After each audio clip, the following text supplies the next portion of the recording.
Veio uma matéria, né, veio uma postagem sobre uma ação que aconteceu, uma ação judicial que aconteceu na Suprema Corte de Nova York. Essa ação foi movida há 9 anos, né, de uma pessoa, uma vítima, que indicou que ela consumiu um sanduíche feito com...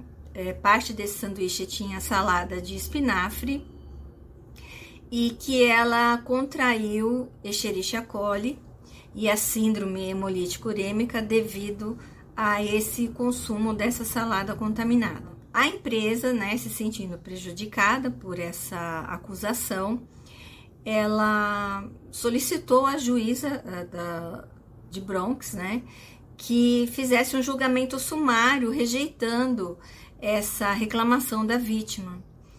E a juíza, então, ela se negou, né, a fazer esse julgamento sumário e pediu que o processo continuasse. Por que que ela pediu que continuasse? Porque ela não tinha informações suficientes para formar a sua convicção da inocência da empresa.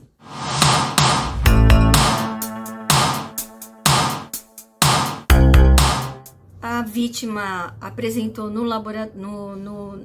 durante a audiência um teste laboratorial que provou, né, a presença da toxina, né, da Escherichia coli nas fezes, e registros médicos, incluindo as observações e conclusões de seus médicos e assistentes, né? Então, a empresa das saladas contratou ali um perito e a vítima também contratou outro perito médico, né? Então, esses médicos da vítima, eles tiveram opiniões, né, de especialistas médicos nessa área e também de microbiologista, o que tornou esse fato, né, essa presença dessa bactéria nas fezes do paciente um fato importante dentro do processo e incontestável, né? Porém, o perito da empresa opinou que esses sintomas que a vítima indicava, né, de que ela teria síndrome hemolítica urêmica, era atípico, né, e que não era causado por uma infecção por um patógeno de origem alimentar. Essa foi a alegação da empresa.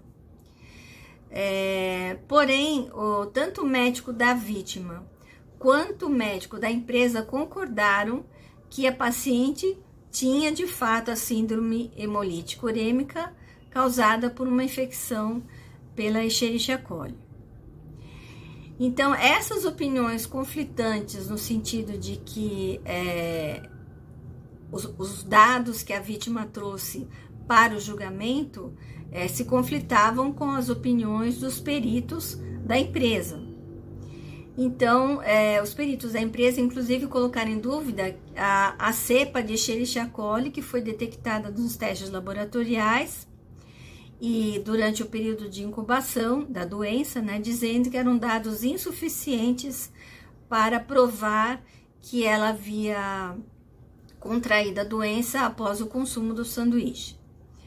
Mas, no final, ambos reconheceram, né, que era improvável que o laboratório tivesse cometido um erro quando fizeram as análises de fezes do paciente, e todos concordaram, né, tanto os médicos da vítima quanto da empresa, que essa síndrome teria causado, de fato, os sintomas da síndrome hemolítica urêmica 4 horas após ingestão do sanduíche. Então, diante dessa situação, o que eu queria dizer para vocês é esse conflito, né, entre os peritos, né, o perito da empresa, o perito da vítima, e esses conflitos não conseguiram convencer o juiz a dar a sua sentença. Então, ele diz que ele precisa de mais argumentos, mais provas para conseguir dar uma decisão final nesse processo. Então, essa decisão ainda está em julgamento, né? Está necessitando de mais informações para ser uma decisão final. Então, ela decidiu pela continuidade, a juíza decidiu pela continuidade da ação, uma vez que ela precisa mais elementos para a sua convicção pessoal. Então, esse é o papel do perito, nesse caso, peritos médicos, poderia ser outros peritos de outras áreas, né?